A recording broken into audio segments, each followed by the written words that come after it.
Okay, in this video we're going to look at the basic rules of differentiation and basically provide an overview of the simplest rules when we're looking to bypass first principles and use our shortcuts or our rules of differentiation.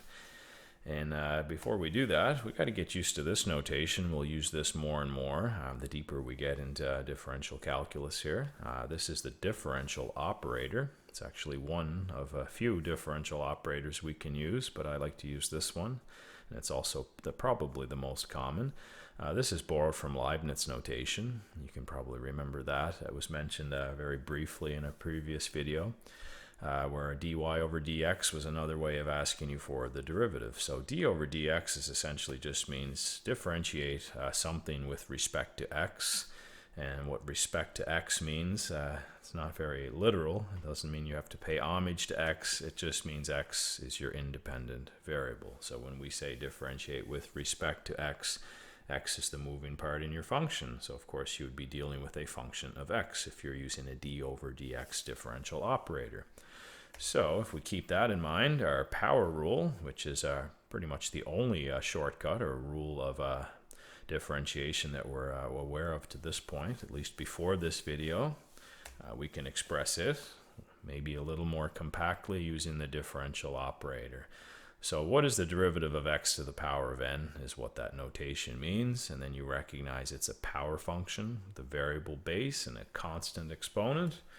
So the constant exponent comes down to the front, and then you take your exponent has to drop by 1, and that's going to be your derivative. So n times x to the power of n minus 1. And nothing new there other than just showing you this differential operator at work. And one other example using the differential operator, more specific than just stating our power rule of differentiation. Let's take the derivative or find the derivative or differentiate x to the power of 4 is what this notation means. Find the derivative with respect to x of x to the power of 4. And of course this is an application of the power rule where your power comes down in front. The 4 comes down in front as the new coefficient, and your new power on your derivative will be 1 less than your original power, 4 minus 1 or 3. Okay, the next rules we'll look at are rules involving differentiating linear functions. So if we attempt to differentiate a linear function, and it's probably typical to be that the linear function would be expressed in mx plus b or slope-intercept form. So what is the derivative of mx plus b? Well, it's m.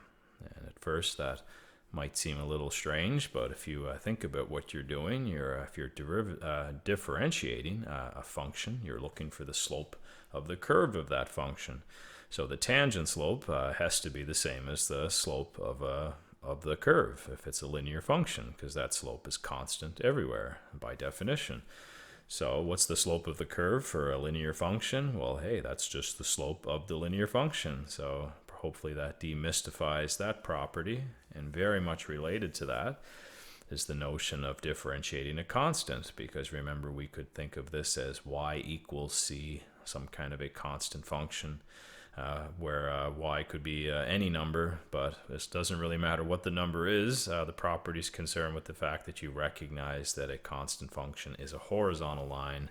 And what's the slope of a horizontal line? Yes, it's 0. So the derivative of a constant is 0 because the slope of a horizontal line or a constant function is also 0. And let's look at a specific example, f of x equals 3x minus 5. So if I ask you for the derivative of this function, I'm hoping now after the last couple of properties we looked at that you would look at that and say, hey, wait, this is an easy question. What's the slope of this line? It's 3, so my derivative should be 3.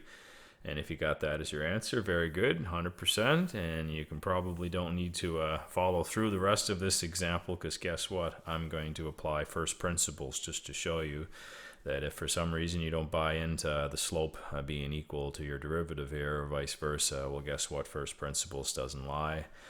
So this is our difference quotient inside our limit here. 3x plus h minus 5 is, of course, f of x plus h. And then we're subtracting the f of x function.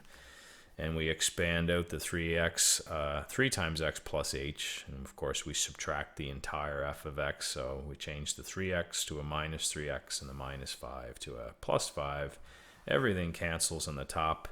And we're going to be left with a limit now of 3h over h, which is definitely still going to give us indeterminate form until we cross off those h's. And then guess what? We're taking the limit of a constant. So h is going to 0, and that's going to have no effect on a constant. And that's our answer. And guess what that constant is? Yeah, it's the same as the slope of our linear function. So first principles also backs up the last pair of properties that we just looked at for linear functions. And this one is still a little weird, so we're going to look at this just in a little bit more detail. F of x equals 5, just looking at a specific constant function. So of course, let's graph it. There's an x and y axis, and we got 5 tick marks on our y axis. So if we graph y equals 5 or f of x equals 5, that is a horizontal line, of course. And then if we're looking for the derivative of this horizontal line, remember we're looking to create an expression that gives us the slope of the line anywhere. And guess what? The slope of the line anywhere on a horizontal line is nothing. It's 0. So it doesn't matter what x value you look at for this function, it's always going to return a slope of 0. So again, the derivative of a constant is 0. And we just frame that a little bit differently, I guess, with a better visual aid there to show you that whatever your linear function is, the derivative of that function better match the slope of your linear function. Okay, the next rules we're dealing with here involve differentiating sums or differences of functions. So here we're being asked to differentiate u of x plus or minus v of x. So if we're looking for the derivative of a sum or a difference of functions, how do we do that? Well, the rule is you just find the individual derivatives of those functions and add or subtract them, depending on what they were set up as originally, whether they were added or subtracted. So I guess another way of saying that, which probably makes a little more sense, is that derivative of a sum of functions is the sum of those two derivatives. Or the derivative of a difference of two functions is the difference of those two separate derivatives. And that might still be cryptic, so let's look at a specific example where we're being asked to differentiate x squared plus 3x, that's a sum, and subtract 5, that's a difference.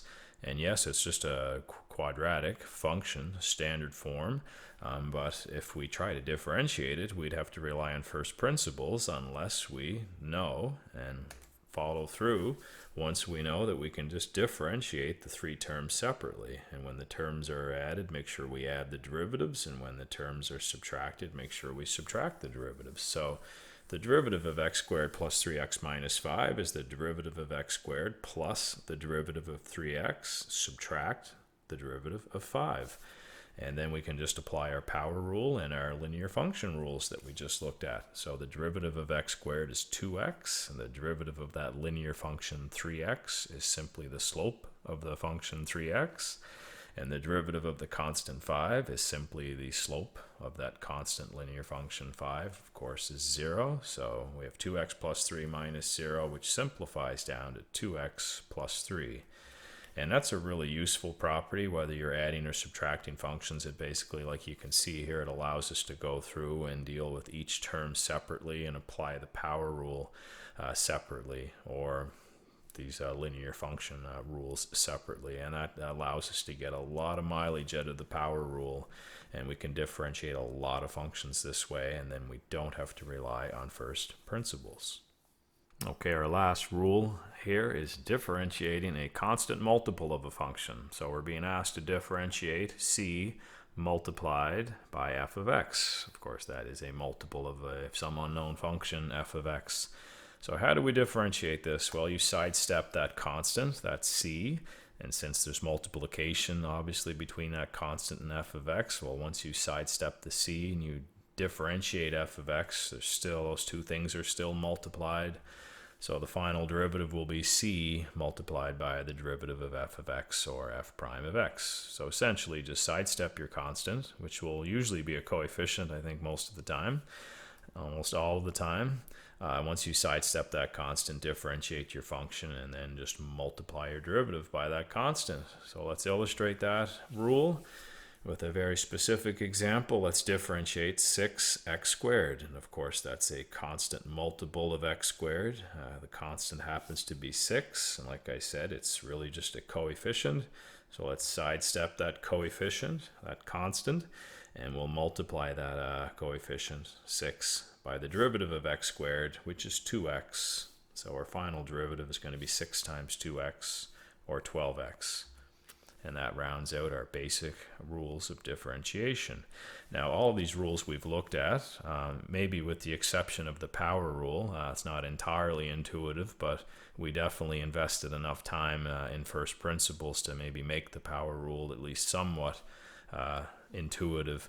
But all the other rules make a lot of sense, and just with a little bit of thinking and pondering and a couple of examples, it doesn't take much time to get these rules under control, which is why I called them the basic rules of differentiation. And just to quickly recap, we mentioned the power rule.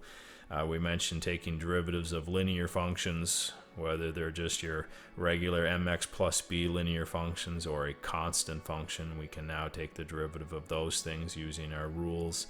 And then we looked at sums and differences of functions, which of course allows us to differentiate sums and differences, which will show up as a polynomial function as well. And then this last one, if you encounter a power function with a coefficient in front of it, you can sidestep the coefficient and multiply by the derivative. So all these little rules added together are quite powerful and allow us to use the power rule to differentiate a lot of functions throughout most of this chapter.